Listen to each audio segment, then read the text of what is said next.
المختصر من حدیث رسول اللہ صلی اللہ علیہ وسلم۔ یہ نام بہت سے الفاظ پر مشتمل ہے اور اس کا ہر لفظ اس کتاب کے کسی نہ کسی مضمون یا صفت کی طرف اشارہ کرتا ہے۔ پہلا لفظ الجامع ہے۔ جامع حدیث کی ان کتابوں کو کہا جاتا ہے جس میں 8 قسم کے مضامین سے متعلق روایات موجود ہوں۔ سیر، آداب، تفسیر، عقائد، فتن، احکام، اشراط، مناقب، ان تمام سے متعلق اگر روایات کسی کتاب میں موجود ہوں تو محدثین اس کا نام جامع رکھتے ہیں۔ امام بخاری نے اپنی اس صحیح میں چونکہ ان تمام موضوعات سے متعلق احادیث درج فرمائی ہیں، اس لیے بجا طور پر ان کی یہ کتاب بھی جامع کہلانے کی مستحق ہے اور اس کا نام جامع رکھا گیا ہے۔ مسند اس کو اس لیے کہتے ہیں کیونکہ ہر حدیث جو اصالتاً امام بخاری لائے ہیں وہ باسند ہے، مرفوع ہے۔ تعلیقات، آثار وہ سب تبعاً اور ضمناً ذکر کر دیے گئے۔ صحیح اس لیے کہا گیا کیونکہ اس کی ہر حدیث درجہ صحت پر فائز ہے۔ کوئی بھی حدیث ایسی نہیں ہے جو صحیح نہ ہو، تو تمام احادیث کے صحیح ہونے کی وجہ سے اس کتاب کا نام صحیح رکھا گیا۔ اس کو صحیح البخاری اسی لیے کہا جاتا ہے۔ مختصر اس لیے کہا گیا کہ امام بخاری کو 6 لاکھ حدیثیں یاد تھیں۔ ان 6 لاکھ حدیثوں میں سے جو ان کے حافظے میں محفوظ تھی، انہوں نے 7275 حدیثیں اس کتاب کے لیے منتخب فرمائے ہیں، اور اگر مقررات کو حذف کر دیا جائے تو پھر یہ تعداد آدھی سے بھی کم رہ جاتی ہے۔ ظاہر بات ہے کہ 6 لاکھ کے مقابلے میں یہ تعداد بڑی مختصر ہے، اس لیے اس کتاب کے نام کا جز المختصر ہو گیا۔ من امور رسول اللہ صلی اللہ علیہ وسلم سے نبی کریم علیہ السلام کے اقوال کی جانب، سننی سے افعال کی جانب، اور ایامی سے آپ کے غزوات اور ان واقعات کی طرف اشارہ ہے جو دور نبوی کے اندر پیش آئے۔ یہ نام ہے اس کتاب کا۔ اس کتاب کو امام بخاری نے 16 سال میں لکھا ہے۔ اس کی تصنیف میں 16 سال کا عرصہ انہوں نے لگایا۔ سمرقند میں، بخارا میں، رے میں، حجاز میں، کوفے میں، بصرے میں، شام اور یمن میں، مکے اور مدینے میں، ہر جگہ اس کتاب کو لکھا، تب جا کر کے یہ کتاب تیار ہوئی۔ کتاب کا جب مسودہ تیار ہو گیا تو اس کی تمییز کے لیے، صفائی کے لیے وہ حرم محترم گئے، مکہ مکرمہ، اور کعبۃ اللہ کا جو حصہ باہر نکلا ہوا رہ گیا ہے، جو پہلے اندر داخل تھا، کعبے کی کوٹری کا حصہ جس کو حتیم کہا جاتا ہے، اس حتیم میں بیٹھ کر کے امام بخاری نے اپنی اس کتاب کو صاف کیا، اس کی تمییز فرمائی۔ پھر بیاض کو لے کر کے مدینہ منورہ پہنچے، اور وہاں پر بھی حضور اکرم صلی اللہ علیہ وسلم کے روضے کے بعد جو سب سے بابرکت مقام ہے ریاض الجنہ، اس میں بیٹھ کر کے اس کتاب کے ابواب اور تراجم تحریر فرمائی اور اس کتاب کو مکمل فرمائی۔ ظاہر بات ہے حتیم کا حصہ ہو یا ریاض الجنہ کا، دونوں کے دونوں مقام ہی بڑے متبرک بابرکت مقام ہیں۔ دونوں جگہ دعائیں قبول ہوتی ہیں، عمل قبول ہوتا ہے۔ چونکہ اس کتاب کو بھی انہوں نے وہیں پر مکمل کیا، اللہ نے اس کتاب کو بھی قبول فرما لیا۔ جب یہ کتاب مکمل ہو گئی تو امام بخاری نے اپنے اساتذہ کی خدمت میں اس کو پیش کیا۔ ان کے اساتذہ میں سے یحییٰ ابن معین، علی بن المدینی، امام احمد بن حنبل وغیرہ اس زمانے میں حیات تھے۔ اساتذہ نے کتاب کو دیکھا، پڑھا اور اس کی تصدیق و تصویر فرمائی۔ امام بخاری کو دعاؤں سے نوازا، ان کی شان میں بڑے بلند کلمات ارشاد فرمائے۔ جب امام بخاری کو پورا پورا اطمینان ہو گیا تو انہوں نے اس کتاب کا درس دینا شروع کیا۔ چنانچہ ایک روایت کے مطابق 80,000 اور ایک روایت کے مطابق 90,000 لوگوں نے براہ راست خود امام بخاری سے اس کتاب کو پڑھا۔ یہ اس کتاب کی مقبولیت کی بات ہے کہ شروع ہی میں اللہ نے اتنا مقبول بنا دیا کہ 90,000 لوگوں نے تو خود لکھنے والے سے، مصنف سے ہی یہ کتاب پڑھی، اور اس کے بعد سے لے کر کے آج تک دنیا کے چپے چپے میں ہر ملک میں اس کتاب کو پڑھا جا رہا ہے، پڑھایا جا رہا ہے، اور جتنے نئے مدارس کھل رہے ہیں اتنی اس کی تدریس میں روز بروز اضافہ ہو رہا ہے۔ اس کتاب کی قبولیت کی ایک دلیل اور بھی، ایک محدث فرماتے ہیں کہ میں مقام ابراہیم کے پاس سویا ہوا تھا کعبے کے صحن میں، نیند آ گئی، رات کو خواب نظر آیا، اللہ کے رسول صلی اللہ علیہ وسلم کی زیارت ہے، آپ خواب میں تشریف لائے اور ان سے فرمایا کیا تم ہماری کتاب نہیں پڑھتے؟ کیا تم ہماری کتاب نہیں پڑھتے؟ انہوں نے عرض کیا یا رسول اللہ آپ کی کتاب کون سی؟ تو حضور صلی اللہ علیہ وسلم نے خواب ہی میں فرمایا اس کتاب کا نام لے کر کے جامع محمد ابن اسماعیل، امام بخاری کا نام ہے محمد ابن اسماعیل، تو فرمایا کہ جامع بخاری یہ ہے ہماری کتاب۔ تو اس کتاب کو حضور نے اپنی کتاب فرمایا کہ یہ ہماری کتاب ہے۔ اس سے بارگاہ نبوی میں اس کتاب کی مقبولیت کا اندازہ ہوتا ہے، اور جو چیز اللہ کے نبی کی بارگاہ میں مقبول ہو جائے ظاہر بات ہے وہ اللہ کے یہاں بھی مقبول ہے۔ تو یہ اس کتاب کی قبولیت کی علامت ہے۔ بڑی خوش نصیب ہے وہ بچیاں جنہوں نے اس سال اس کتاب کو پڑھا ہے۔ امام بخاری رحمۃ اللہ علیہ خود بھی بڑے نیک متقی پرہیزگار انسان تھے، اور اللہ اپنے نیک بندوں کی خدمتوں کو ویسے بھی قبول فرماتا ہے۔ اگر کوئی اللہ کا نیک بندہ کوئی عمل کرتا ہے تو اللہ تعالیٰ اس کی قدر کرتا ہے اور اسے مقبولیت عطا فرماتا ہے۔ تو امام بخاری بھی چونکہ اللہ کے بڑے نیک بندے تھے، ہر 3 دن میں ایک قرآن مکمل کر دیا کرتے تھے۔ رمضان میں کثرت سے قرآن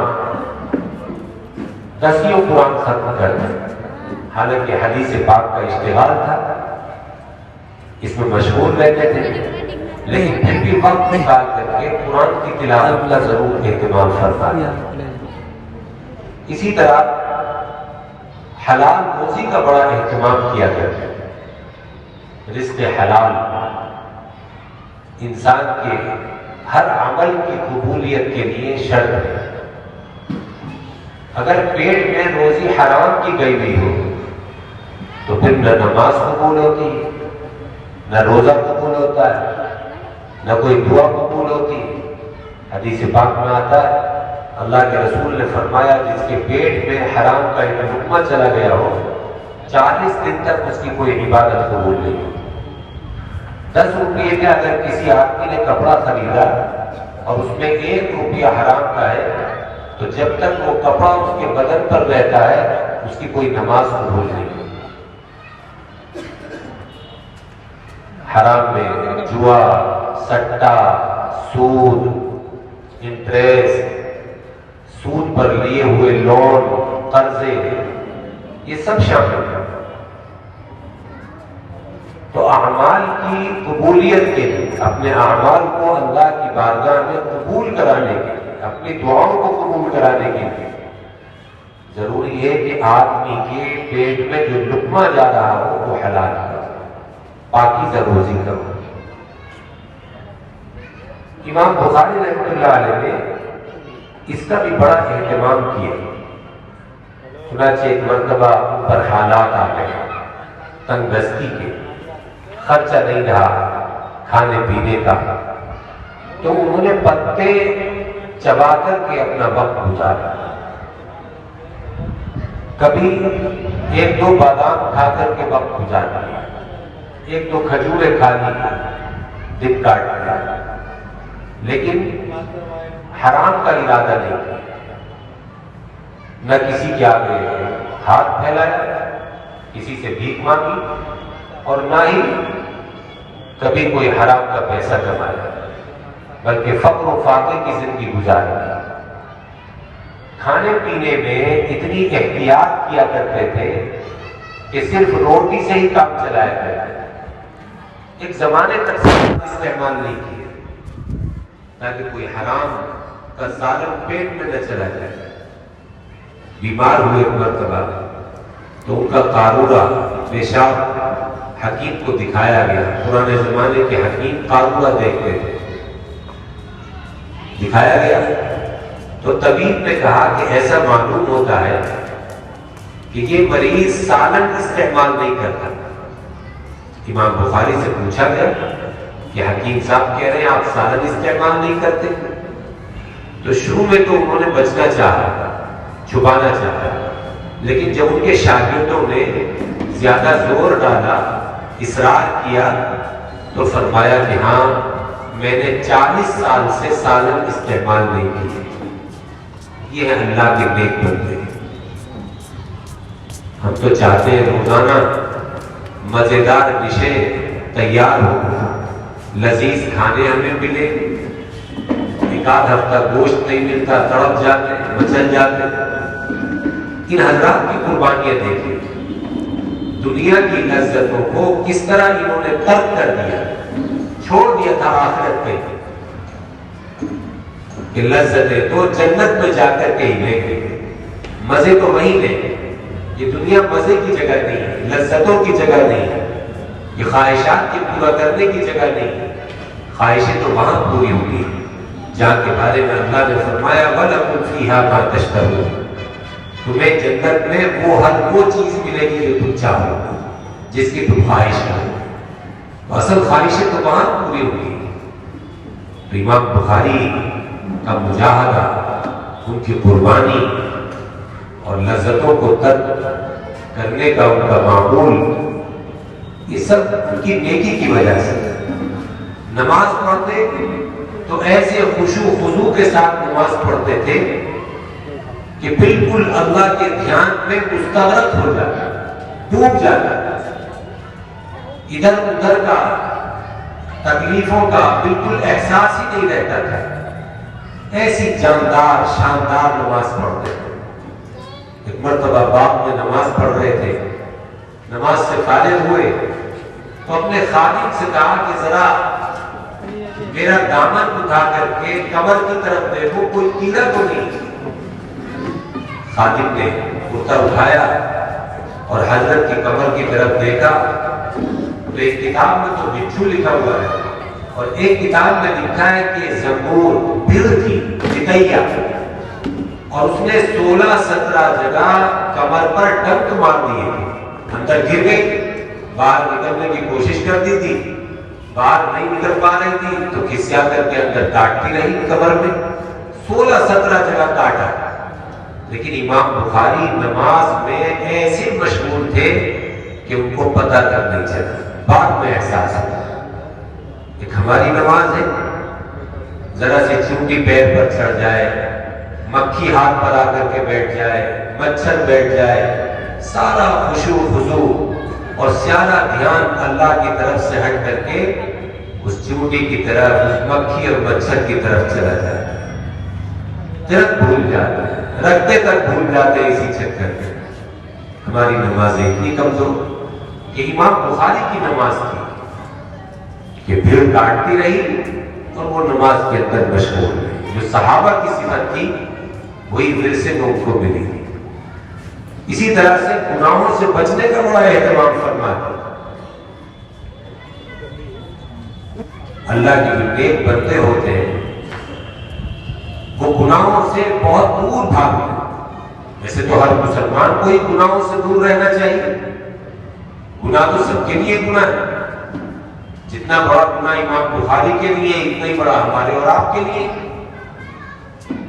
لیکن اللہ والے اس کا اہتمام کرتے ہیں، وہ اس کا زیادہ خیال رکھتے ہیں کہ میرا رب میرا مالک ناراض نہ ہو جائے۔ تو امام بخاری جھوٹ سے، غیبت سے، چغلخوری سے،